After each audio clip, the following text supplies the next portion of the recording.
All right, so this is going to be an interview with my dad, and I'm going to ask him a couple questions about why Evanston is so segregated and how different races dominate different regions of Evanston. All right. What big events do you think caused Evanston to be so highly segregated? I think that there was at the beginning of the 20th century, there was a migration of African American workers from the south to the north because there was a lot of new industry up here, specifically meat packing and meat processing, and maybe other things having to do with the railroad. There was a section of Chicago itself that's called Pullman, and it was developed by the guy who developed the Pullman car for the railroad. So it was seen as a good-paying union job, and Evanston probably played a role, or people that were living in Evanston probably played a role in that as well. So why do you think it's become so highly segregated? Why have people split up into different areas of Evanston? Because in general, people stick to their own culture and their own kind, and in general, and that goes for white people, and it goes as well for black people. And in addition, there's also the issue of the value of real estate, and that if you have a group which is a group that's considered to be an inferior group, then you have that group placed in a ghetto area compared to another group which is the dominant group. All right. I was going to ask you about what you think real estate, what role that they have in segregating different races into different regions. Well, in general, real estate brokers are buying and selling houses and property.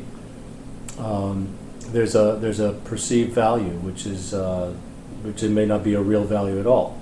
Meaning that if you have a house which is in a neighborhood that all of a sudden has a minority group moving into it, it may actually reduce the value of your house because you may not be able to sell your house to someone else that may be able to offer you top dollar for your house. Yeah.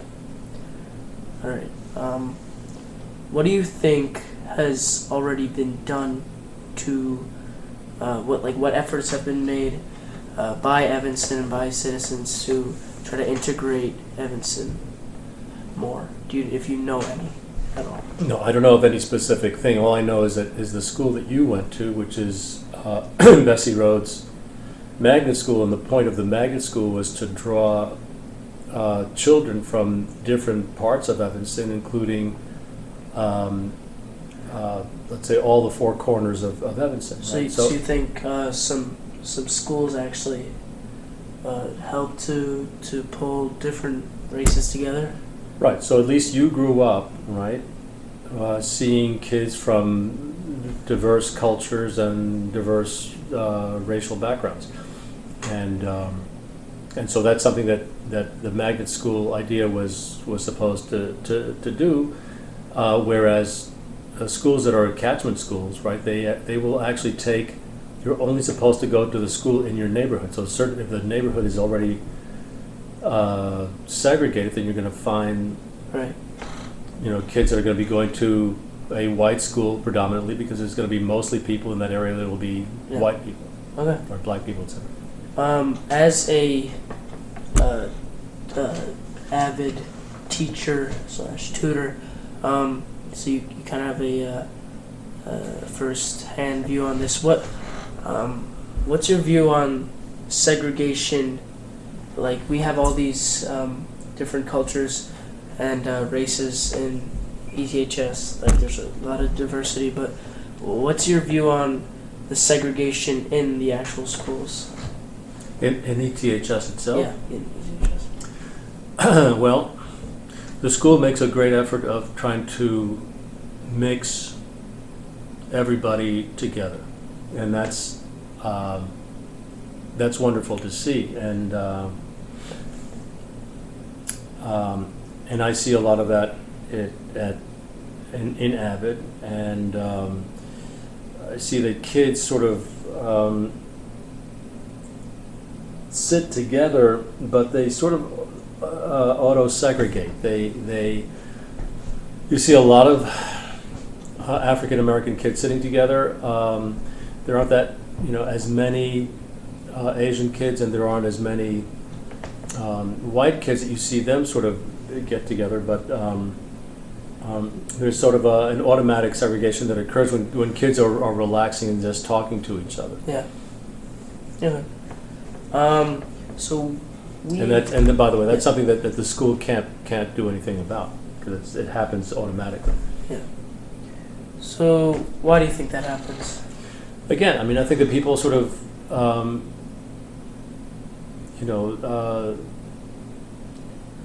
people are you could say that all of us are tribal, that we form tribes, and that it's very deeply rooted in who we are. That this is the way that human groups evolved. And so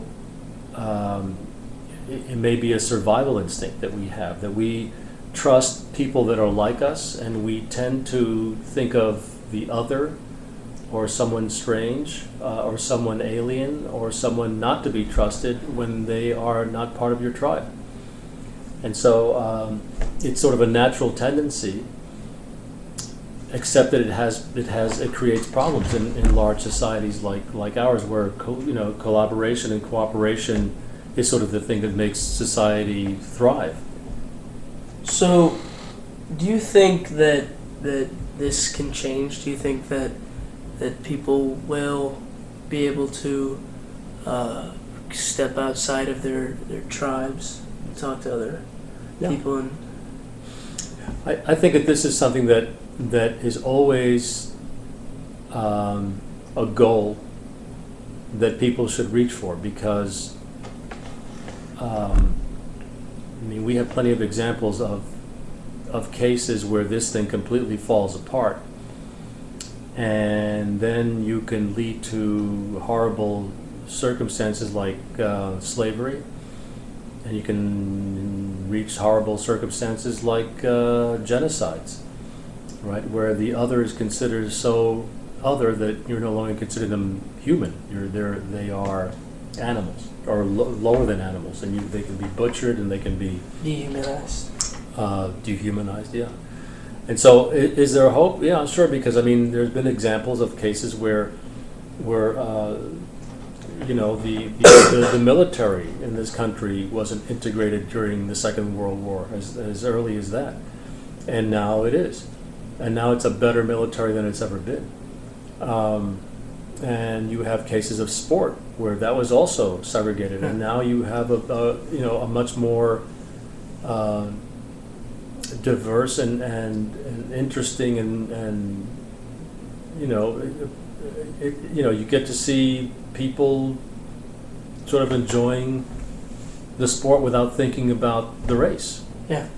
So and so ultimately one hopes that something like this can happen in terms of our culture. So I have a final question for you. We recently watched a video of Little Rock 50 years, like 50th anniversary, something like that, where it's actually a documentary on where they go back to Little Rock Central High, and they kind of go in there and see it like a day in the life, and how things have changed from 1957. Mm-hmm. And No, me and my group is working on actually housing in Evanston and how that's segregated specifically like neighborhoods. So I wanted to ask you, why do you think Little Rock, being a place where it was predominantly white around the high school, why do you think it's changed from that to predominantly black? Because all around Little Rock is the black neighborhoods, and then farther off, away from the high school, there are the white neighborhoods. Right. So how do you think that happens, and why aren't there blacks and whites living in the same neighborhood? Yeah. Because the people that can move more often than not, and that means that people that have money are actually the ones that move, and that happened in the neighborhood where I grew up in New York as well, which is that where I grew up, it was predominantly a Jewish German neighborhood. With a smattering of Hispanic people and a smattering of African American people, because we were very close to Harlem, and within the span of maybe 10 years or so, there was white flight. People that could afford to leave that urban area and move to the suburbs did so. And so the schools changed. The character of the schools changed, and they went from being schools that were predominantly white to schools that were predominantly minority. And so my sense is that people, that when they let their fears take over, they perceive that the neighborhood is going to change, and that crime is going to increase, or that their prejudices will come out, and they'll say, well, let's move out of here because it no longer looks like, or there's the danger that it may not be what we want it to be or the way that it was. And so it makes sense for us to find a place where we'll find people like ourselves again. In a matter of speaking, people actually don't think in those extremely precise terms, but they act, ultimately their actions sort of articulate that sort of mental computation, whether it's conscious or unconscious. So the thing with Little Rock is a perfect example of the same thing happening, which is that once the school was integrated, the people that could move out of the area did so out of prejudice or out of a desire to be with their own, right? Without considering the fact that we're all in this together. Yeah. People that have been to space, people that have been to the moon, have always, whenever they look back at the Earth, and they see this little blue dot right in the middle of this vastness of blackness. And it's the only damn thing out there for millions and billions of miles that has life like ours, right? And we're all human, and we're in this planet, and we can't seem to sort of break down the barriers that say, well, wait a minute, we are all human. We should all be caring about each other, and we're not.